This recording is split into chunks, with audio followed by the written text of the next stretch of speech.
Hey everybody, welcome back to some more Crusader Kings 2 with your host as always, Mah-Dry-Bread. Pottery break.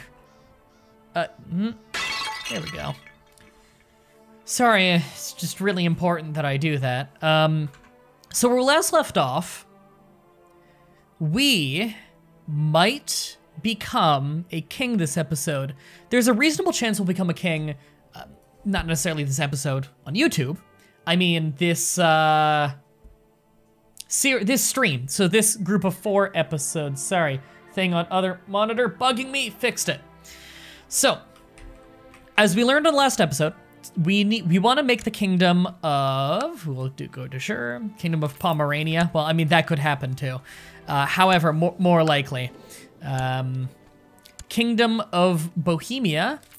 The problem with the Kingdom of Bohemia is we actually have more than the needed amount of counties, but we do not have enough duchies.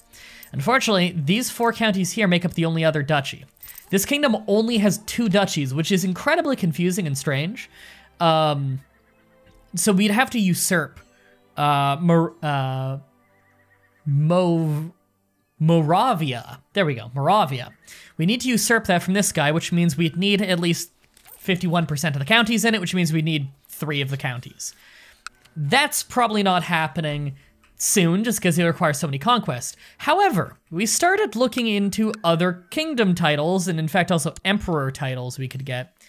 We realized that, not Wendish, this empire right here wouldn't be that hard to make. Because this young king here, we could subjugate this king, because he is a king. Like, we're a duke, he's a king. If we subjugate him, we become the king of this whole kingdom. Now that gives us a lot of the land that we need to also create this empire. Most of that land is within this kingdom.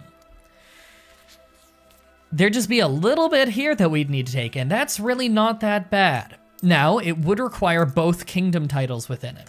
The other kingdom title is just this chunk right here, which again, that's not that bad to take actually. That's kind of like as the Wallachia, I don't know. I'm sure with the actual Romanian accent it sounds very different, but that is an old kingdom that is kind of considered like a precursor to Romania so far as I know.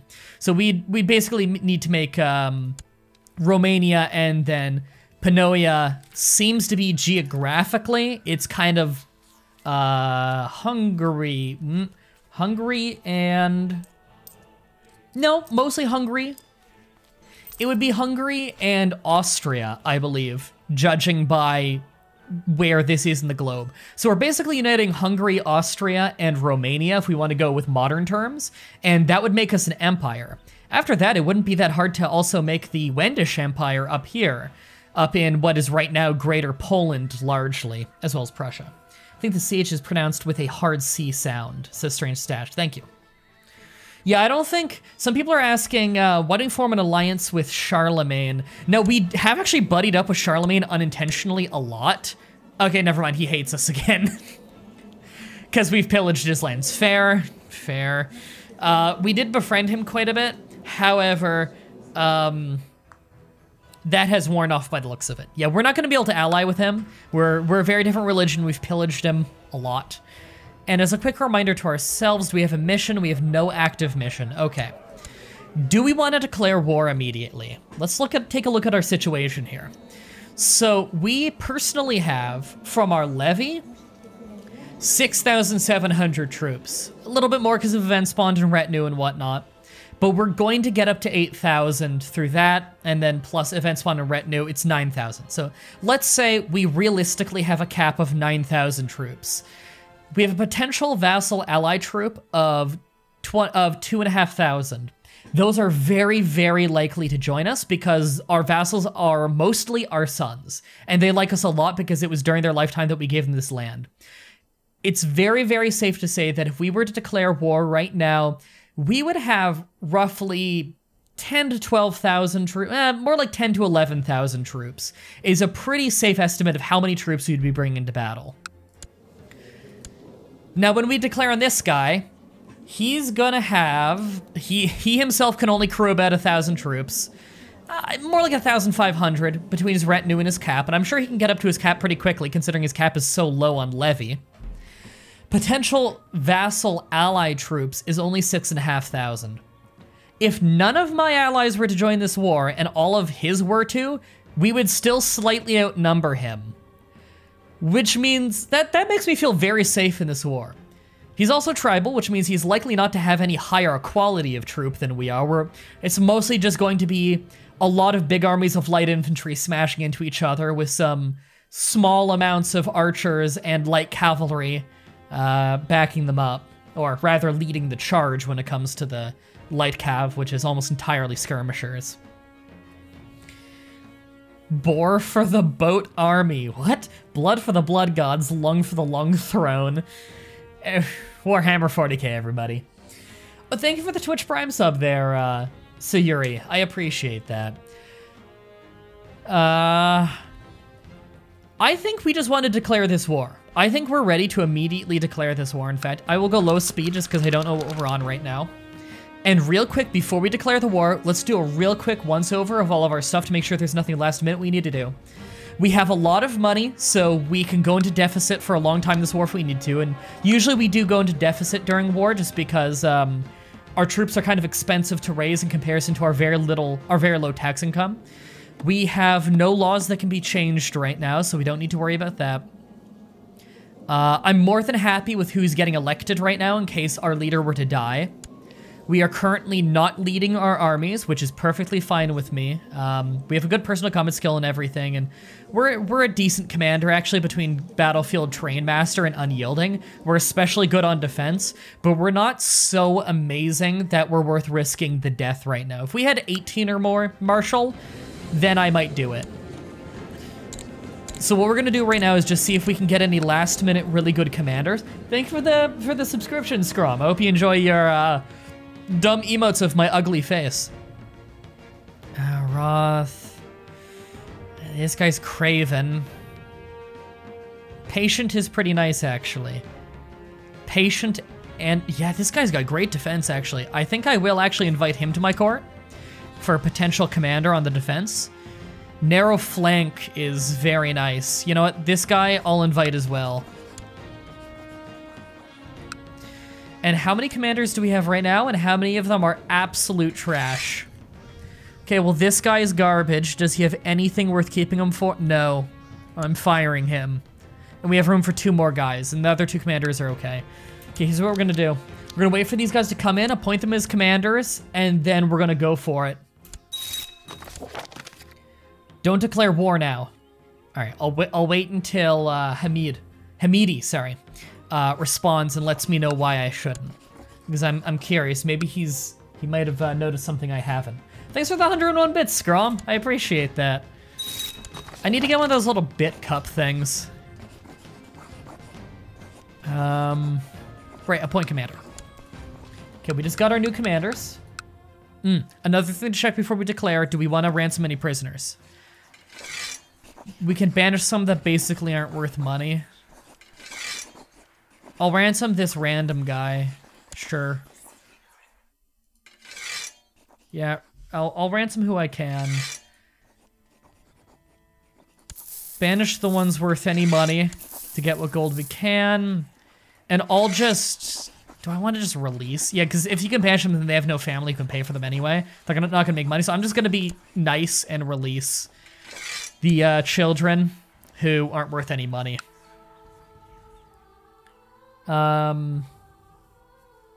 Curious myself, why don't you want to... yeah, I'm curious. I'm gonna give a once-over. I like your emo, thank you. I'm gonna give a once-over of his troops. So he's gonna... he has a levy of 1,300 and allied troops of 6,500. That's not bad. We can beat that. I say I'm ready to declare this war then. Let's just go ahead, set those raiders to not raid so I can mix them with my retinue. And we'll set up this army. Let's just resign everybody so I can get a clean look at this. Okay. We're ready for this war. There's gonna be a subjugation war. We're gonna take the entire kingdom in one go. Despite being much smaller, we are much stronger. Before in the chat, he said he'll raise 11K levy. I don't see how. Yeah, I don't see how either. I think that it might have just been he missaw or something. Wait till you have 500 prestige. That'd be quite a while. Keep in mind, though, the prestige raising of armies thing has been removed in a Holy Fury. So I'm not worried about, and he doesn't have prestige anyway, but it's been replaced with a better system, which is using piety to build buildings. 200 bits by Unhandy. I want to try this out. Hooray, charity. I guess I'm a charity case now. Thank you very much for the bits. Okay, I'm going to set this up. So, you are brave, martial. Okay, so you're just solid in general. Defense, patient, yeah. Heavy foot troops, of which we don't have much, but narrow flank is very nice. Brave is always important. We have a lot of brave people. Defense, we have very defensive guys. Okay, so none of our people are specifically good at leading the center or the sides. So I will just, if the center falls, you have a really rough time. So I'll put the best commander in the center. And the two next best on the sides. I really wish I had a, first of all, I wish those were at 18, not 17. Because 18 is when it gets to the highest rank of picking strategy. And that wasn't shaving a haircut, by the way. That was literally me just going to lowest speed and then going up twice so I know I'm at speed 3. To listen to me just declare the war. Okay, we're gonna declare this war. I think we're ready, everybody. Sorry to waste 10 minutes of your life. I think we're ready for this subjugation war. So if we win the war, 100 piety, 100 prestige, he loses piety and prestige, and we subjugate the king.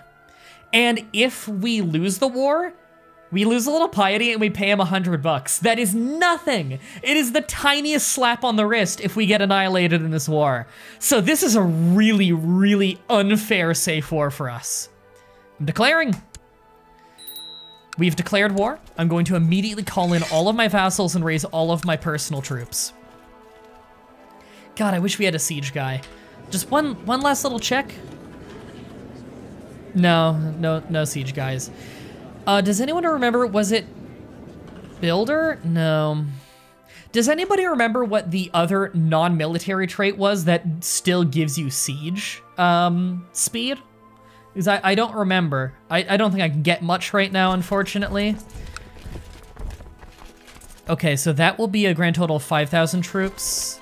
This will be 2,000, almost 3,000. Okay, here's what I'm gonna do. They're gonna congregate there, they're gonna congregate there, and I'll have them next to each other so we can siege places twice as fast just by hitting places next to each other, but also close enough that they can back each other up easily if they clump their army together and try and take us out. Engineer, maybe. You know what? That might be it. No engineers will join. Out of curiosity, I'll just remove all. Apparently no engineers exist, that or I can't spell. Holy Fury is pretty good. I know, right? Architect. I think that's it. Architect. Yes, Architect makes you siege faster. Thank you. Who was that? I want to give you credit for that. Archmage Neck, he's got it. No architects will join us right now. Bummer. Okay. It was worth checking, though. Thank you. All right. We're on pause. Oh, large market city has been built. Let's not follow that up with anything yet, just in case. I will honor. I will not honor. Oh, you have like 100 troops. I don't care. And training grounds done Prague. Good. That's more troops for us. And he honored the call. Good. Okay. The vast majority of our allies did honor the call to war. Okay, I'm playing on a pretty low speed right now, so I can really be on top of moving people when they need to be moved. Organizer's movement speed, which is also super, super nice for outmaneuvering enemies. Okay, what is this? Wise Scholar, Bohemia Fox. What religion are you? You are my religion. I'd ask permission to give my ward a proper Slavic upbringing. Oh, because he's a different religion. I'm fine with that, yes. Give him a proper Slavic upbringing. Okay, we have them congregated together. I think I'm gonna start right here and just start working my way out very safely, because I have a river cutting them off from me, so if they want to hit me early, I should be pretty much in the clear. You guys, do you have the final commander? No, and it looks like your left flank is the biggest, so I'll give him the spare commander. Hold on. How the hell did this guy get booted out? That was odd. You know what, that's fine. You need it more. There. Okay, he's paying the ransom. Pay the ransom on the other guy, get me some money. So the enemy king is calling in his people. Okay, I figured, yeah. He's gonna call in all of his vassals and everything. So probably get notifications of that for a little while. All right, he paid for another one, okay. Siege the capital to cut reinforcement.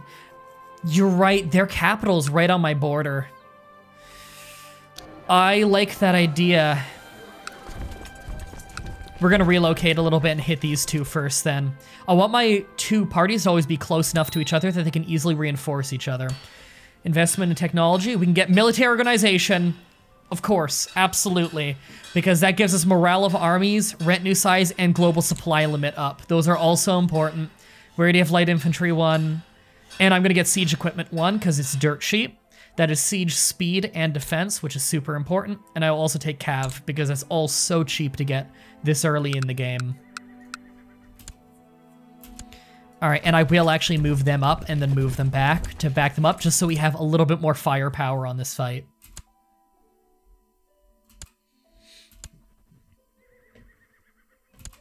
All right, this is going very well, just stomping. I expected that considering we outnumber him so badly. Okay, we might play on a little bit of a higher speed now because it's looking like we're pretty safe. That's a victory. Chief was captured and is now my prisoner. Does he own land? He is one of their chiefs. Okay, he does actually own land, which means he is valuable to me. I will not sacrifice him immediately. I will just keep him prisoner. I caught a bishop as well. I'll also keep him in prison. Whatever drives up that war score and hurts them and their ability to rule. And he hasn't responded to me except when I made the donation. Sorry, it's just when it comes to this game, I'm very, very busy because I like to keep the pace going because I'm under a strict time limit and people on YouTube obviously will want to get the most out of every video, so I have to be very, very up to date on that. Many important warriors have gathered in the lodge tonight in order to celebrate my recent hunt. I barely joined some. Oh, I'm being challenged to an arm wrestling contest by an old woman. She has surprisingly high combat skill, but I'll say you're on. I don't want to become a coward. All right, we're gonna have our day-long arm wrestling. Slowly but surely, Alzbeta is gaining ground inch by inch. She's pushing my fist closer and closer towards the table. I'm starting to lose breath. My face is red and covered in sweat, yet I cannot manage to push back against her grip. I might simply not be strong enough to win this match. I can either say, who's behind you? Lose a tiny bit of renown, but increase chances by cheating. Or gain a slight amount of renown for doing it fair. We're doing it fair. With a loud thud, I slam her fist against the table, earning a shower of cheers from the other warriors gathered around us. My opponent glares at me and mumbles something about accepting defeat as she rubs her hand. I will not challenge her to a duel. I will say, don't be hard on yourself. And be a good winner. There we go. Sweet. You can just re-ask. Oh, if it was a question, just re-ask the question. I might see it next time. Siege, good. And you're still sieging, good. Thanks for the 100 bits, Emeth, by the way. Want to make sure Twitch chat didn't die on me. What, does it, like, pop up in Twitch chat if it worked? Can I ransom you? This is the person we just got. Oh, for 46 bucks? Hell yeah. I'll ransom you. That's good money. How much are we losing? We're losing 87 ducats a year right now, which is actually a lot for us, but we have a good stockpile of money. You defeated an elderly woman. Good job. I know, right? It was more difficult than you'd think it would be. All right, we have fully sieged their capital. Not that it meant much. All right, we're at 23% positive war score. They're obviously not anywhere close to surrendering. I mean, unless we want a white piece, which I don't. I'm pretty great after all. I lose the trait humble. That's a bummer. Losing humble kind of sucks. I'd rather be humble or proud rather than neither. So I'm not getting as much piety as I used to, which is kind of a bummer. What I will do, though, is I will gladly get more wall and ditch now that I have a lot of piety. I want to use that before I die. So that's garrison size, fort level, and archers. Mostly we want the archers right now. Prague, can you get another wall and ditch? You can. And camouflage outpost, you already have that. I don't have the tech to go higher. And camouflage outpost, okay. And out of curiosity, what tech do we need to go higher than that? Castle infrastructure 1. Of which we have in the capital, but it hasn't spread out much yet. Got it. Okay.